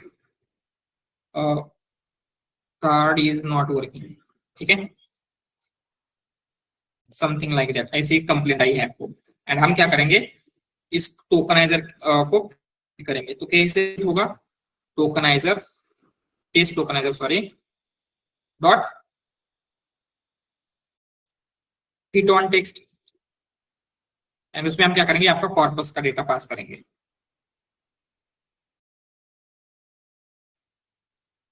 ठीक है, देन अगर हम length of test tokenizer word index देखेंगे तो आपके पास टोटल कितने हैं, 5 यूनिक वर्ड्स हैं। Credit card is not working, all 5 unique words है। ठीक है, तो हम इसमें क्या करेंगे, इंस्टेड ऑफ दिस कुछ ऐड करते हैं। जैसे आप अगेन हमें ये देखना ही है तो हम क्या करेंगे, ये देखते हैं ऐसे। तो अभी सब तो एक सिंगल टाइम ही आए हैं, तो क्या होगा, क्रेडिट एक नंबर पे आ रहा है, कार्ड 2 नंबर पे, इस तरीके से उसने दे दिया जो भी फर्स्ट पे आ रहा है उसके अकॉर्डिंगली। बट हम क्या करते हैं, किसी एक की फ्रीक्वेंसी बढ़ा के देखते हैं। जैसे कार्ड की फ्रीक्वेंसी बढ़ा रहे हैं, तो अभी क्या होगा, कार्ड का जो इंडेक्स आईडी है, ये जो इनपुट आईडी है, वो क्या होना चाहिए, 1। लेट्स सी हो रहा है क्या, कार्ड का भी 1 हो गया Yes. क्योंकि कार्ड फ्रीक्वेंटली आया है। ठीक है, तो ये हमें देखना है कि जब हम यहाँ पे नम टोकन्स देते हैं तो उससे क्या इंपैक्ट होगा। तो हम क्या करते हैं, यहाँ पे जब टेक्स्ट टू सीक्वेंस करेंगे तो कैसे होगा, tokenizer dot text to sequences, and उसमें हम आपका जो कॉर्पस है वो पास करते हैं। तो ये क्या दे रहा है आपको, ओके नॉट टोकनाइजर, आपको एक टेस्ट टोकनाइजर यूज करना था एक्चुअली, राइट। तो क्या हो रहा है, 2 1 1 3 4 5 दे रहा है। मतलब क्या है, 2 मतलब फर्स्ट वर्ड क्रेडिट है, देन उसके बाद 1 1 मतलब कार्ड है। तो इस तरीके से इसने इनपुट आईडी में कन्वर्ट कर दिया। ये समझ में आ रहा है। बट अभी देखेंगे कि जब हम यहाँ पे नम वर्ड्स देते, टोटल आपके पास कितने वर्ड्स है, 5, तो हम यहाँ पे नम वर्ड्स ओनली 3 लेते हैं। नम वर्ड्स इक्वल टू 3। तो लेट से, तो इसके लेंथ में चेंज हो रहा है, 5 No. ही दिखाएगा, 5 ही दिखाएगा। बट चेंज कब होता है, यहाँ पे जब हम टेक्स्ट ऑन सीक्वेंसेस करेंगे तो अभी 2 1 1 ही आया है। तो 3 को कंसिडर करके 3 से आगे जितनी भी इनपुट आईडी है वो कंसिडर नहीं हुई है। उनका कुछ दिख रहा है क्या यहाँ पे, इवन तो ये वर्ड्स है, नो। तो क्या हो रहा है, जो लेस फ्रीक्वेंट वर्ड है उनको हम कंसिडर ही नहीं कर रहे। समझ में आ रहा है। तो जैसे हमने यहाँ पे 30,000 किया, तो यहाँ पे इवन आपके टोकनाइजर मतलब जो वोकैबुलरी उसके लिए चेंज नहीं हो रहे, बट इम्पैक्ट कहाँ पे होगा, जब हम उसको टेक्स्ट टू सीक्वेंसेस करेंगे। ठीक है, समझ में आ रहा है 30,000 से क्या हो रहा है। सर वापस बताओ ना वो एग्जांपल। ठीक है, तो सिंपली हमने जब किया था तो क्या था, आपके इसमें टोटल कितने वर्ड्स हैं और टोकन से 1 2 3 4 5 6, राइट। तो हम यहाँ पे नम वर्ड्स नहीं देते हैं, तो क्या करेगा ये सारे 6 के 6 टोकन कंसिडर करके सबकी इनपुट आईडी देगा, ठीक है। बट हमने यहाँ पे नम वर्ड्स इक्वल टू 4 ले लेते हैं, तो क्या होगा 4 से आगे जो भी वर्ड्स है 4 एंड 5 नॉट एंड वर्किंग ये कंसिडर नहीं करेगा, ओनली 1 2 एंड 3 की ही इनपुट आईडी में उसको कन्वर्ट करेगा। सो लेट्स सी, तो अभी यहाँ पे 2 1 1 3 ही दिखा रहा है, जो 4 एंड 5 था वो नहीं दिखा रहा है। व्हाई? क्योंकि उनको हमने ऐसे बोला है कि आपको सिर्फ क्या करना है, जो मोस्ट फ्रिक्वेंट 4 वर्ड्स है वही कंसिडर करना है। तो वो यहाँ क्या कर रहा है, इसकी इनपुट आईडी इसके आगे है तो उसको कंसिडर नहीं कर रहा है, ठीक है। तो यहाँ पे भी क्या होगा, जब हम टेक्स्ट टू सीक्वेंसेस करेंगे, जो लेस फ्रिक्वेंट वर्ड है वो इनपुट आईडी में कन्वर्ट ही नहीं होंगे, एंड हम मॉडल को ट्रेन करने के लिए इनपुट आईडी ही दे रहे हैं, तो क्या होगा वो वर्ड्स कंसिडर नहीं होते हैं, ठीक है। ऑलराइट, तो नेक्स्ट अभी आपका टोकनाइजेशन मतलब क्या क्या हो गया, लेट्स चेक। हमने प्रोजेक्ट प्लानिंग की, मतलब अंडरस्टैंडिंग हुआ, data gathering completed, ED and text processing भी हो गया। अभी आपको क्या करना है, टेक्स्ट रिप्रेजेंटेशन। अगेन हम यहाँ पे क्या करेंगे, एम्बेडिंग लेयर यूज करेंगे, बट मैं अगेन आपको आगे जाके दिखाऊंगा कि एम्बेडिंग लेयर के साथ वर्ड टू वे कैसे यूज करना है। तो ये भी क्या हो जाएगा, जब हम मॉडल बिल्ड करेंगे उसमें ही हो जाएगा। तो आपका मेन स्टेप अभी क्या है, model selection and model training. But हम मॉडल को इस डेटा के ऊपर डायरेक्टली ट्रेन नहीं कर सकते, तो उसके लिए आपको क्या करना पड़ेगा, मॉडल ट्रेन करने के लिए डेटा को प्रिपेयर करना पड़ेगा, राइट। मतलब एक्स एंड वाई को सेपरेट आउट करना है, राइट। देन एक्स को इनपुट आईडी में कन्वर्ट करना है, वाई को जो प्रोडक्ट है उनको हम क्या कर सकते हैं, 1 नॉट एनकोडिंग जो भी आपको करना है नंबर में कन्वर्ट करना होगा। देन ट्रेन टेस्ट स्प्लिट करेंगे, एंड देन आपका डेटा ट्रेनिंग के लिए रेडी हो जाएगा। तो अभी आपको क्या करना है, preparing data for training, right. हमने ऐसे ही किया था लास्ट टाइम भी, ट्रेनिंग से पहले आपको डेटा प्रिपेयर करना पड़ता है उस स्पेसिफिक फॉर्मेट में। Sir, are we skipping text normalization on purpose? No ऐसा कुछ नहीं, हमने जस्ट डॉट लोअर किया है ना, एक ही नॉर्मलाइजेशन की मेथड यूज की है, बट बाकी की मेथड भी आप कर सकते हैं उसी जगह पे। ऐसा नहीं है कि हमने पर्पसली इसको अवॉइड किया, लोअरिंग किया, एक सिंगल मेथड हमने यूज किया है, डेटा फॉर ट्रेनिंग, ठीक है। तो कैसे करेंगे, सबसे पहले आपको एक्स एंड वाई में कन्वर्ट करना है। तो आपका एक्स क्या होगा,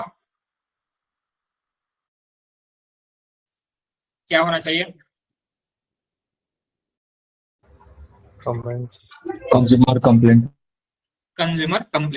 एंड हम सिर्फ टेक्स्ट को डायरेक्टली पास करते हैं क्या, तो उसको कैसे पास करेंगे, इनपुट आईडी में। तो हम क्या कर सकते हैं, ये जो आपका टोकनाइजर का यूज करके उसको इनपुट आईडी में कन्वर्ट करेंगे, तो डायरेक्टली एक्स को वही इनपुट आईडी कंसीडर कर सकते हैं क्या, टोकनाइजर डॉट टोकनाइजर, ये है ना उसका नेम, कहाँ गया, where is it, test token है, ओके एक्चुअली नीचे गया है, ये नीचे नहीं चाहिए हमें, तो इनको ही नीचे लेते हैं, ठीक है। ऑलराइट, तो एक्स इक्वल टू हम क्या करेंगे, tokenizer text to sequences consumer complain narrative. तो कंज्यूमर कंप्लेन नरेटिव को टेक्स्ट टू सीक्वेंस करेंगे तो इनपुट आईडी मिलेगी, एंड उसी इनपुट आईडी को हम एक्स में असाइन कर रहे हैं, ये क्लियर है, ठीक है। देन वाई मतलब क्या होगा आपका, डीएफ ऑफ प्रोडक्ट। बट जब हम डीएफ ऑफ प्रोडक्ट अगर देखते हैं, दैट इज वाई, उसमें आपको वैल्यू कैसे है, टेक्स्ट में है, लोन वगैरह वगैरह, तो उसको क्या कर सकते हैं, जैसे हमने लास्ट टाइम किया था 0 एंड 1 से रिप्लेस। तो यहाँ पे 0 एंड 1 नहीं है हमारे पास, राइट, क्योंकि मोर देन 2 कॉलम है। अगर हमने 1 2 3 4 ऐसे दिया तो क्या हो सकता है, वो ऑर्डर कंसिडर करेगा, 4 मतलब बेटर है, 3 मतलब थोड़ा सा कम है, ऐसा कुछ कंसिडर कर सकता है। बट यहाँ पे लोन कॉलम बेटर, क्रेडिट का कॉलम उसका लेस, ऐसा कुछ है क्या, No. नो। तो हम क्या करेंगे, वन हॉट एनकोडिंग करेंगे इस आपका जो भी आपका ये टारगेट कॉलम है उसके ऊपर। तो वन हॉट एनकोडिंग कैसे कर सकते हैं, पांडास में क्या फंक्शन है उसके लिए, tf.getDummies। Get dummies. तो गेट डमीज का हम यूज करेंगे। जस्ट आपका ये इनपुट आईडी में कन्वर्ट करने के लिए थोड़ा सा टाइम लेगा क्योंकि डेटा बहुत ज्यादा है।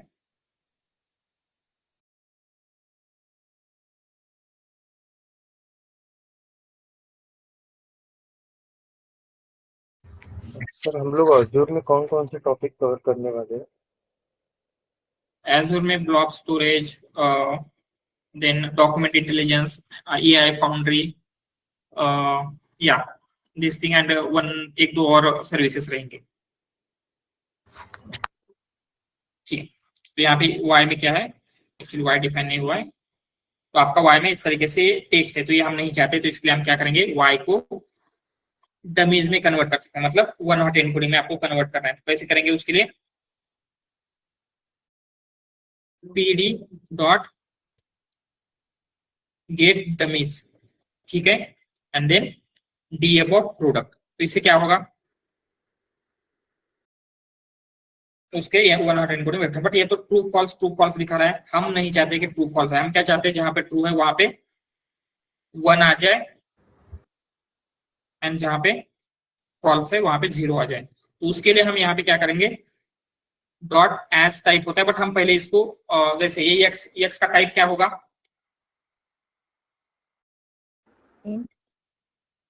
लिस्ट। एक्चुअली ये एरे है, तो हम इसको भी एरे में चाहते, तो हम ये आपको डेटा फ्रेम दे रहा है, राइट। तो हम डेटा फ्रेम नहीं चाहते अभी एक्स एंड वाई को, तो पहले डॉट वैल्यूज करेंगे। डॉट वैल्यूज मतलब क्या होगा, अभी ये एरे में कन्वर्ट हो जाएगा इसे, एंड आपको अभी ट्रू को वन एंड फॉल्स को जीरो करना है, तो उसका डेटा टाइप चेंज करना होगा। डेटा टाइप कैसे चेंज कर सकते हैं,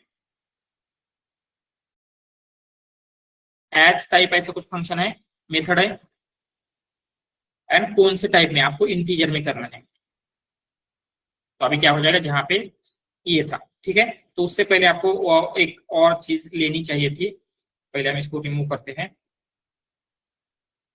ये ऑर्डर कार्ड, क्योंकि ये ऑर्डर इंपॉर्टेंट है, राइट। यहीं पे लिख के रखते हैं उसको, ठीक है, and then dot values dot क्या करना था, एस टाइप।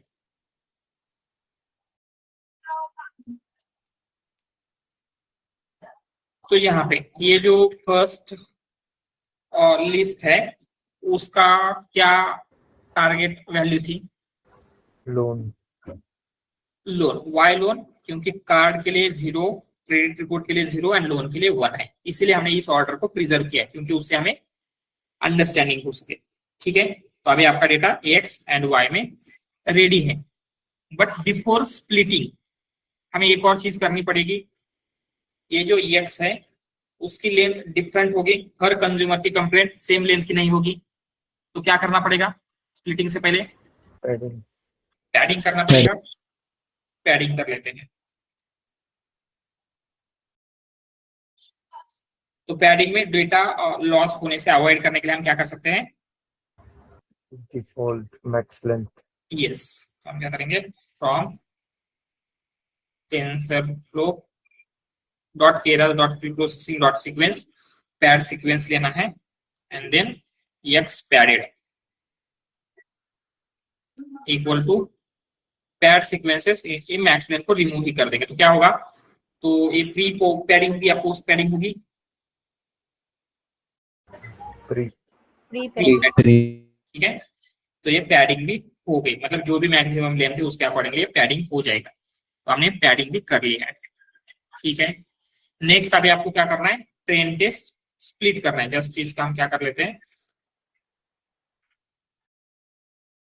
क्या हुआ, सेशन क्रैश्ड, क्यों क्रैश हुआ, ओके, क्योंकि हमने सारे रैम यूज कर ली थी। तो जस्ट उसको पहले हम क्या कर लेते हैं, पहले जीपीयू को टर्न ऑन करेंगे एंड देन इस जो सारी स्टेप्स है वो कर लेते हैं, ठीक है। तो यहाँ पे बिकॉज ऑफ हम लेंथ ले रहे हैं, हम उसकी कुछ मैक्स लेंथ दे देते हैं, तो ज्यादा हो रहा होगा, max length equal to consider हम 700 लेते, बट आपको इंटरव्यू में बताना है कि हमने मैक्सिमम लेंथ थी। अभी हमारे रैम का इशू वगैरह हो रहा है इसलिए हमने 700 लिया है, ठीक है। एंड जस्ट मैं इसका जीपीयू भी कन्वर्ट कर लेता हूँ, जिससे क्या होगा आगे जाके ट्रेनिंग में भी आपको इजियर जाएगा, ठीक है। तो ये जीपीयू हो रहा है, जैसे ही होगा फिर से रन करना पड़ेगा। तो यहाँ पे देखते हैं कनेक्टिंग टू T4, यहाँ पे नीचे दिख रहा है, मतलब अभी आप T4 जीपीयू के साथ कनेक्टेड है। तो आपको ये सारी चीजें स्टार्टिंग से रन करनी पड़ेगी। इवन आई थिंक ड्राइव को भी माउंट करना पड़ेगा।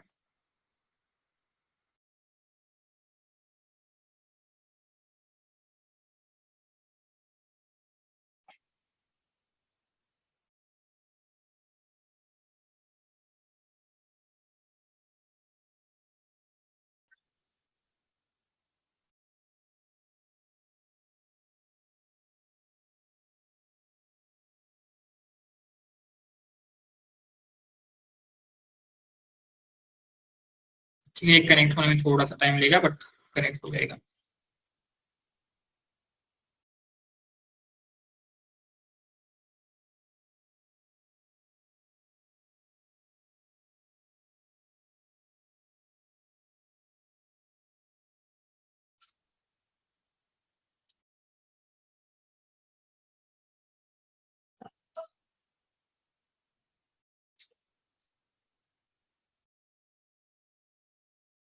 ठीक है,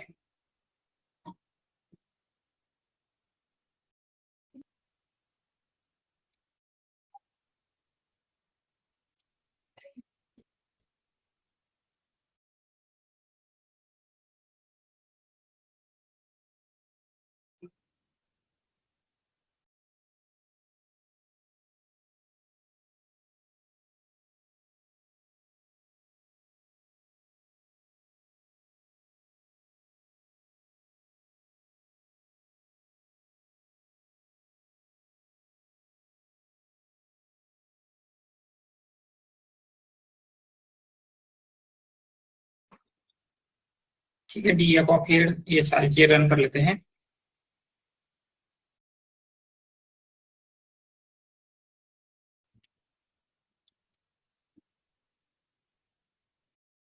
ड्रॉप ये नहीं करेंगे, देन यूनिक यूनिक रख लेते हैं।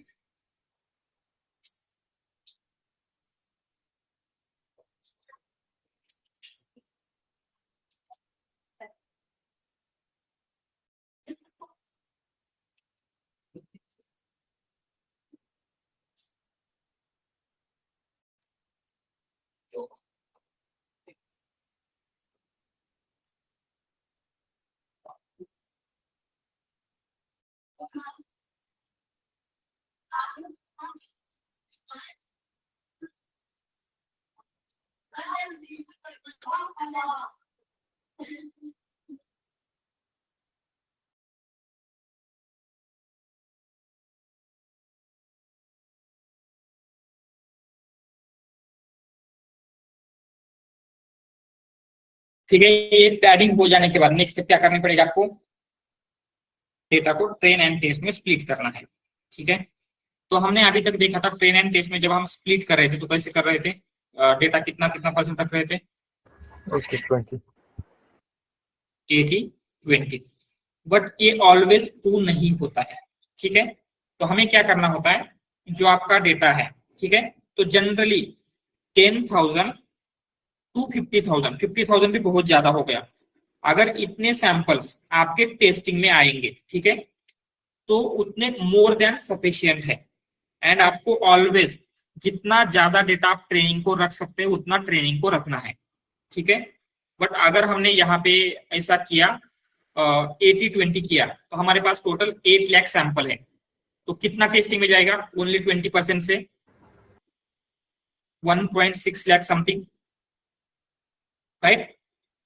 ये टेस्टिंग में जाएगा, तो बहुत ज्यादा डेटा आपका वेस्ट हो रहा है क्या टेस्टिंग में, टेस्टिंग में आपको 10,000 50,000 होता है तो भी सफिशिएंट है, यस। तो ऐसे केसेस में हम क्या करेंगे, इंस्टेड ऑफ 80-20 हम नंबर को रिड्यूस कर सकते हैं।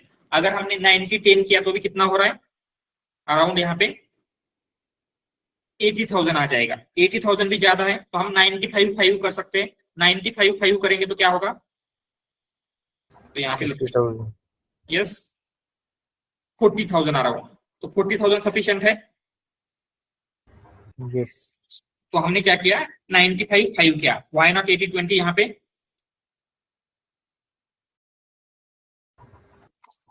Because those data is sufficient for the testing, so that's Yes. why we consider only the 95 and 5%. Yes and always ध्यान में रखना है, आपको ट्रेनिंग को जितना ज्यादा डेटा मिलेगा उतना बेटर है। तो टेस्टिंग में बहुत ज्यादा डेटा लेके वेस्ट करने की जरूरत नहीं। 10 to 50,000 आपको आ रहा है, दैट विल बी सफिशिएंट। तो 90 to 10 करेंगे तो कितना होगा 8 लाख अगर टोटल डेटा है, तो ट्रेनिंग में अराउंड 80,000 आएगा टेस्टिंग के लिए। एंड देन 95 आएगा तो कितना होगा, आउट ऑफ 8 लाख ओनली 40,000 होगा टेस्टिंग के लिए। तो इतना सफिशिएंट है। तो हम क्या करेंगे 95 करेंगे। ये समझ में आ रहा है। एंड ऑलवेज आपको ये इसी तरीके से करना है, राइट। कभी भी 80-20 रैंडमली नहीं करना है। अगर डेटा बहुत ही कम है, जैसे लास्ट टाइम पे आपका डेटा टोटल कितना था 50,000 था, राइट। तो उसका 20% कितना होता है 50,000 का 10,000, राइट। तो हम वहां पे 80-20 करना सेंस बनाता था, बट अभी डेटा बहुत ज्यादा है तो 80-20 नहीं करेंगे। जो भी समटाइम्स आपको 99-1% भी कर सकते हैं, ठीक है, जहां पे डेटा बहुत ज्यादा होगा। यस इसने 100 यस बोलिए। Can you please explain this step again? Test split.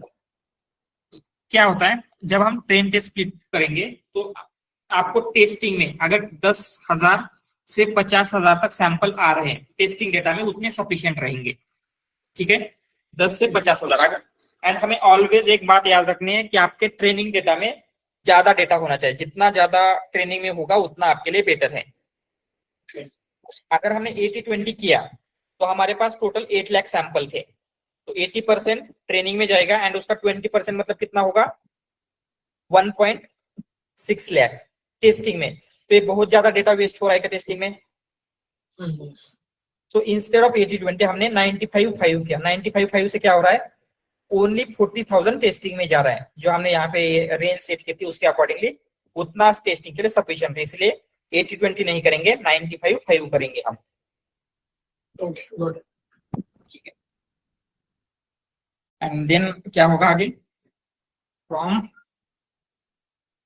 इसके लर्न आपको ट्रेन टेस्ट स्प्लिट करना है।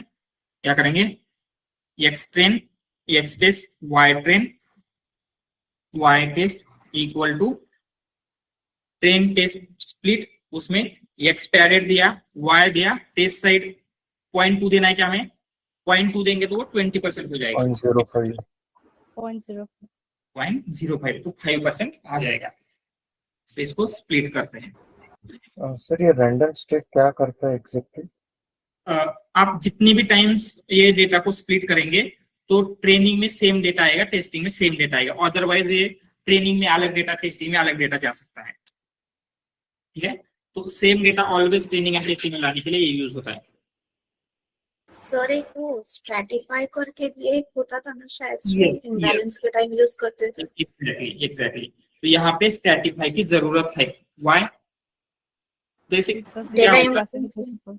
यस डेटा इम्बैलेंस है तो कंसीडर क्या पॉसिबिलिटी है। जैसे हमने देखा ये जो होता है 95% रैंडमली होता है, तो ऐसे हो सकता है क्या जो बहुत ही कम सैंपल वाला था, आई थिंक ऑदर्स था, तो ऑदर्स का एक भी सैंपल ट्रेनिंग में नहीं जाए, सारे के सारे टेस्टिंग में रह जाए अगर रैंडमली कर रहे हैं तो। यस तो उसके लिए आप यहाँ पे स्ट्रैटिफाई करेंगे। स्ट्रैटिफाई क्या करता है, जो वहां पे आपका डिस्ट्रीब्यूशन था सेम डिस्ट्रीब्यूशन ट्रेनिंग टेस्ट में करेगा। मतलब 43% क्रेडिट रिपोर्ट जो भी वो 4% जो भी था उसके अकॉर्डिंगली। तो जहां पे भी डेटा इम्बैलेंस होता है आपको स्ट्रैटिफाई करना है। इक्वल टू वाई मतलब क्या है, जो आपका वाई कॉलम है उसके अकॉर्डिंगली स्ट्रैटिफाई करना है। तो स्ट्रैटिफाई करेंगे तो अभी जो डिस्ट्रीब्यूशन है ट्रेनिंग टेस्टिंग में यूज होगा। ये ध्यान में रखना है, जहां पे भी इम्बैलेंस है वहां पे आपको स्ट्रैटिफाई करना है, ठीक है। सर ये इम्बैलेंस कहाँ हैंडल करेंगे हम लोग? जब हम मॉडल डॉट फिट करते हैं। ऑलराइट, तो ये सारी चीजें हो गया। अभी आपको क्या करना है, मॉडल बिल्डिंग में जाना है, तो will move on to the model building and यहाँ पे हम LSTM का मॉडल यूज करेंगे। बट आप ट्राई टेस्ट कर सकते हैं RNN का, GRU का कौन सा बेटर रिजल्ट दे रहा है, but generally most of the cases में LSTM बेटर रिजल्ट देता है। तो अगेन जो हमारी स्टेप्स थी, पहले मॉडल को डिफाइन करना है, from TensorFlow Keras dot model sequential, layer से embedding, LSTM, dense, drop out भी लिया है क्योंकि हमने रेगुलराइजेशन करना है आगे जाके, ठीक है। एंड देन इसके साथ साथ ड्रॉप आउट के साथ साथ एक और ड्रॉप आउट लेते हैं, स्पैटियल ड्रॉप आउट 1D। तो ये एक और ड्रॉप आउट है जो हम देखेंगे। तो ड्रॉप आउट क्यों यूज करते हैं, हमने देखा था कि ड्रॉप आउट के बारे में कुछ No. देखा था, इफ यू रिमेम्बर। कौन सा प्रॉब्लम सॉल्व करता है ये? ओवरफिटिंग का प्रॉब्लम। Yes, right. तो ओवर फिटिंग के लिए ये one of the regularization method है, ड्रॉप आउट, ठीक है। तो ये कैसे वर्क होगा, क्योंकि यहाँ पे आपका जो मॉडल है वो ओवरफिट होने के चांसेस है, तो उसको अवॉइड करने के लिए हमने यहाँ पे ड्रॉप आउट का हम यूज कर रहे हैं, ठीक है। तो फर्स्ट स्टेप क्या होगी, model definition, model equal to model define करेंगे, सीक्वेंशियल मॉडल डिफाइन किया। देन उसके बाद आपको लेयर ऐड करनी है। फर्स्ट लेयर क्या होनी चाहिए, एम्बेडिंग लेयर। तो एम्बेडिंग लेयर में आपको 3 थिंग्स देनी होती है, तो यहाँ पे लिखते हैं एम्बेडिंग लेयर। कौन सी? Input dimension, output dimension and input length. Yes, input dim, output dim and input length.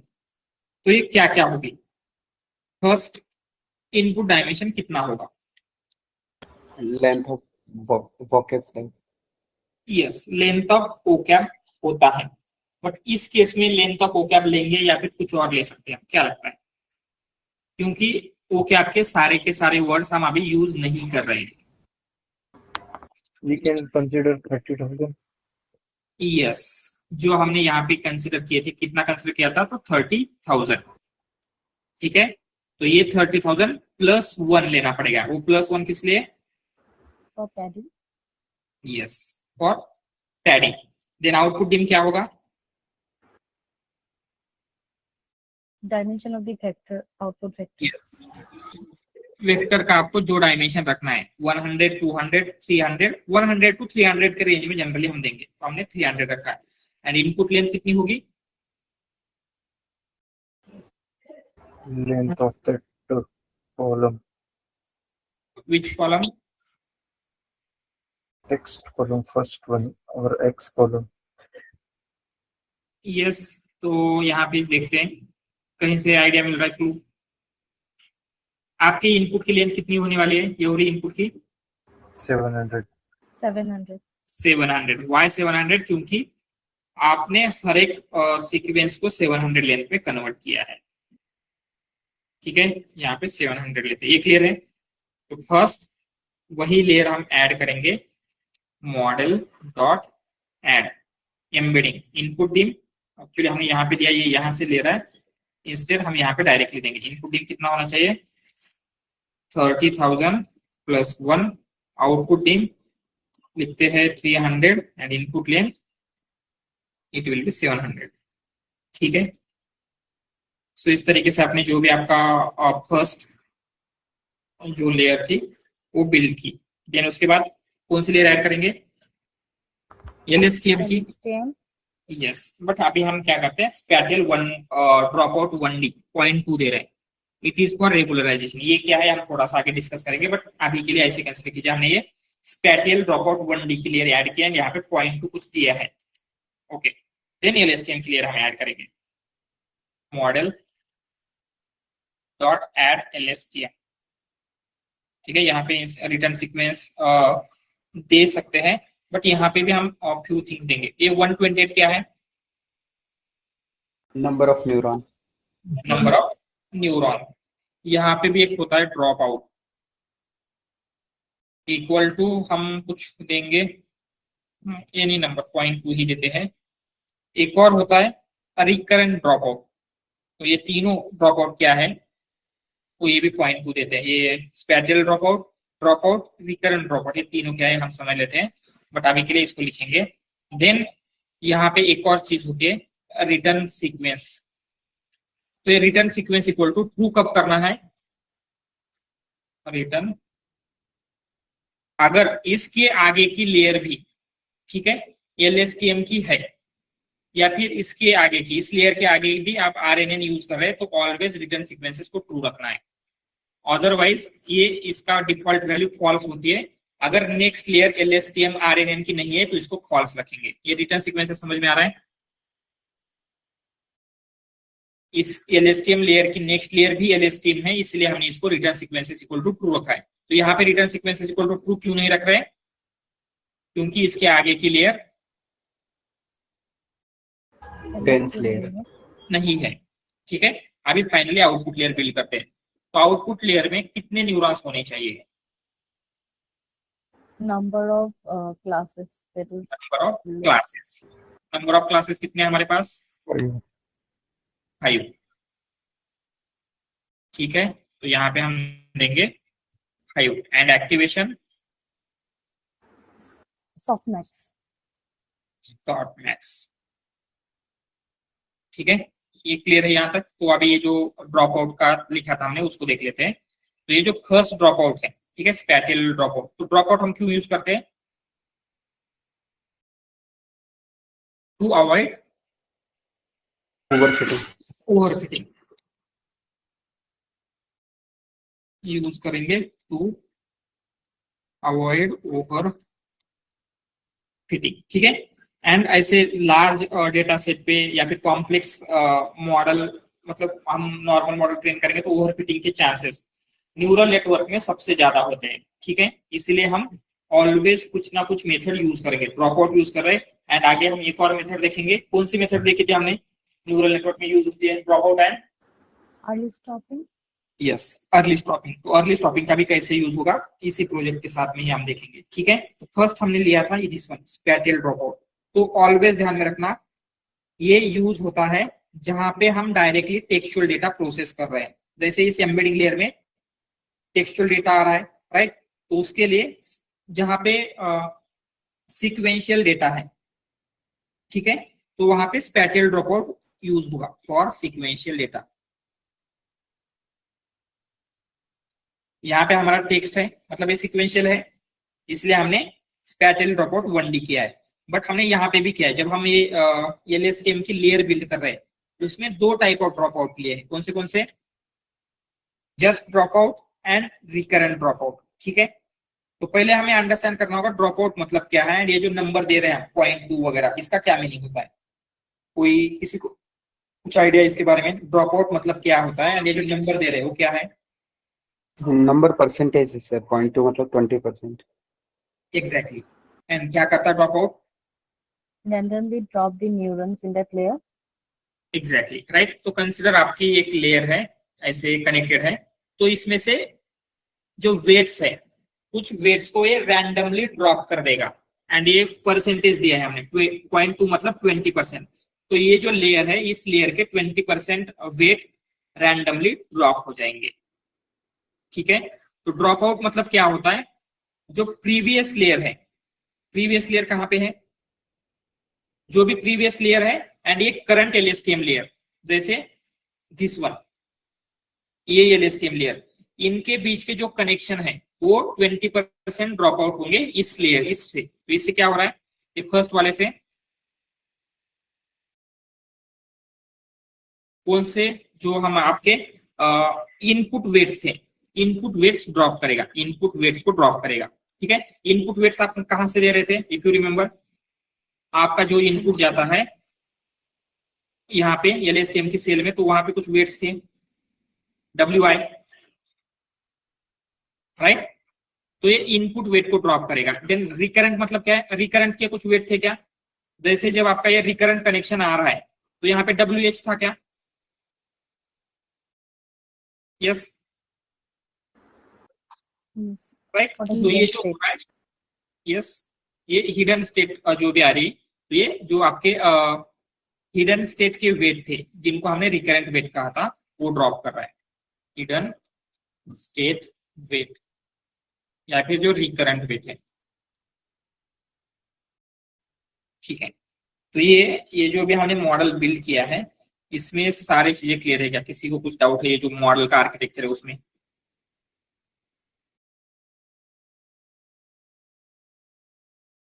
क्या हो रहा है? LSTM return sequence equal to true. Okay, return RETURN होना चाहिए। ठीक है, देन नेक्स्ट स्टेप क्या होगी? मॉडल बिल्ड हो चुका है, मॉडल क्या करना है? Model dot compile. So compile करने के लिए आपको दो चीजें चाहिए, दो नहीं तीन चीजें, दो तीन चीजें, एक ऑप्टिमाइजर। कौन सा यूज करेंगे? एडम। एडम।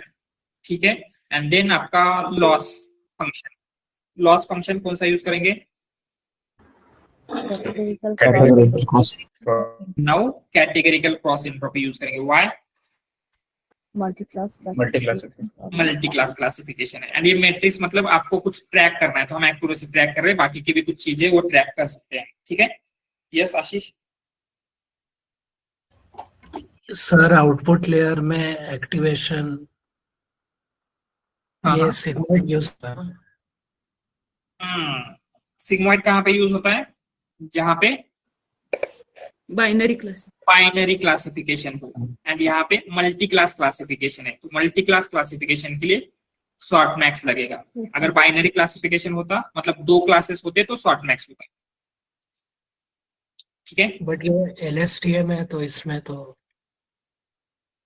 ये LSTM की वजह से नहीं होता है कि आपका प्रॉब्लम स्टेटमेंट क्या है। जैसे रिग्रेशन होगा तो क्या है आउटपुट लेयर में activation for regression problem? Linear.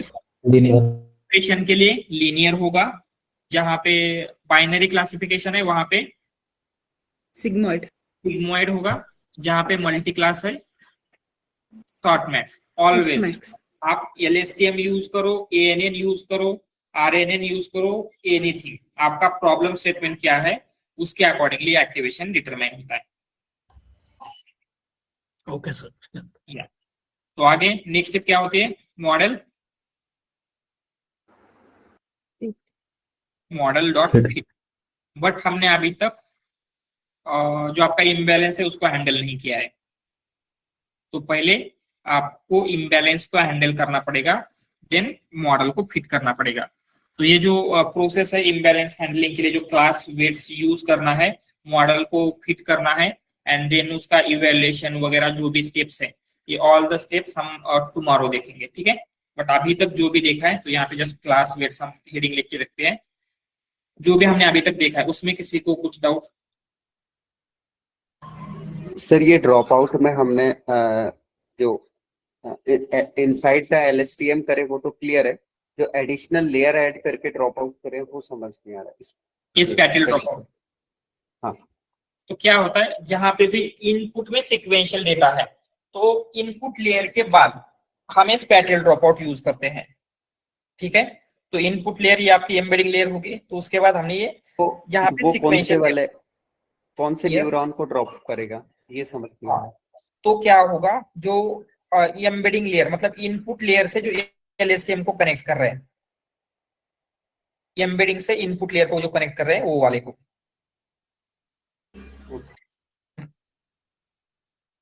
Alright, ठीक है। सर यहाँ पे ट्रेनेबल पैरामीटर्स को कैसे कैलकुलेट किया जाएगा? Sorry, trainable parameters, yes. तो इसके लिए क्या होता है, जैसे आपके जो ये है, जैसे हमने ANN के लिए किया था उससे थोड़ा सा डिफरेंट होता है LSTM का। व्हाई? क्योंकि LSTM में वेट कैसे होंगे, एक तो आपका इनपुट वेट होते हैं, रिकरेंट वेट होते हैं, एंड वहां पे हमने देखा था कि उसमें 4 न्यूरॉन्स थे, 4 न्यूरल नेटवर्क थे, राइट? इनपुट लेयर के लिए, आउटपुट लेयर के लिए, तो उसके लिए 4 से मल्टीप्लाई करना पड़ेगा। इफ यू वांट दैट कि कैलकुलेट कैसे करना है LSTM का, वो भी हम क्या है टुमारो देख लेते हैं। ठीक है, बट ये जो बाकी की चीजें ये सब कुछ क्लियर है, all this things okay. Then तो टुमारो ये जो होल प्रोजेक्ट है इसको हम कंप्लीट कर लेते हैं, राइट? क्योंकि ऑलमोस्ट हमने बहुत ज्यादा टाइम स्पेंड किया इसके ऊपर। क्लास वेट करेंगे, मॉडल को ट्रेन करेंगे, देन उसका इवेल्युएशन भी करके हम देखेंगे ट्रेन टेस्ट डेटा के ऊपर कि मॉडल कैसा परफॉर्म कर रहा है। एंड देन आफ्टर दैट कि इसी के ऊपर आपको मैं एक प्रोजेक्ट देता हूँ, उसको आप मतलब एक्सपेरिमेंटेशन कैसे करना है, आप क्या क्या कर सकते हैं, मैं आपको वो गाइड करूंगा, बट आपको वो ट्राई करके देखना है, ठीक है। एंड इस वीकेंड आई थिंक आपके इंटरव्यू रहेंगे, राइट? Last week Yes. नहीं हुए थे, तो Yes, इस वीक रहेंगे, ठीक है। तो इस वीकेंड के इंटरव्यू में RNN, LSTM, GRU एंड जो भी हमने अभी तक पढ़ा है, एंड ये प्रोजेक्ट को भी इंक्लूड कर लेते हैं, ठीक है। तो आपको ये प्रोजेक्ट को एक्सप्लेन करना है, सो ये ऑल दिस थिंग्स रहेगी, तो उसके लिए भी आपको प्रिपेयर रहना है, ठीक है। लास्ट टाइम बहुत सारे लोगों ने इंटरव्यू नहीं दिए थे because of some reason, but इस टाइम सबको इंटरव्यू देना ही है, राइट? जैसे आपको 10-15 मिनट्स का इंटरव्यू होता है, कुछ प्रॉब्लम नहीं होगी, राइट, आपको अटेंड करने के लिए। एंड क्या होता है, जितने भी लोग प्लेस होते हैं, आई थिंक आपने आपके लिए एल्यूमिनी सेशन भी हमने अरेंज किया था, बट जितने भी लोगों से आप पूछेंगे तो उनके जर्नी में मॉक इंटरव्यू का बहुत बड़ा रोल होता है, ठीक है। इसीलिए कभी भी इनको मिस नहीं करना है। आपकी जो भी एरर है, जो भी मिस्टेक है, वो यहीं से सॉल्व हो जाएगी, ठीक है। तो आपका बहुत बड़ा टाइम, बहुत बड़ा जो कॉन्फिडेंस बिल्ड होने के लिए टाइम लगता है, ये सारी चीजें यहीं पे आपकी सॉल्व होगी, ठीक है। तो इसीलिए कुछ भी हो जाए 10-15 मिनट्स हर कोई निकाल सकता है। आपके घर में फंक्शन ही क्यों ना हो, कुछ भी क्यों ना हो, तो 10-15 मिनट्स निकाल के इंटरव्यू अटेंड कीजिए, इवन दो आपकी पढ़ाई नहीं हुई है, ठीक है। Alright, anything else? Sir LSTM और RNN के पैरामीटर कैलकुलेशन के लिए वो आपने बताया नहीं था, वो असाइनमेंट में था उसमें। ठीक है, तो वो टुमारो हम क्या करते हैं वो देख लेते हैं, RNN एंड LSTM के कैसे कैलकुलेट करेंगे। एंड वन मोर थिंग, ठीक है, कुछ प्रॉब्लम नहीं। एंड जैसे आपके ये इंटरव्यू वगैरह था उसके अकॉर्डिंगली हम इंटरव्यू शेड्यूल कर लेते हैं, ठीक है। Alright, okay then, thank you everyone, bye, good night.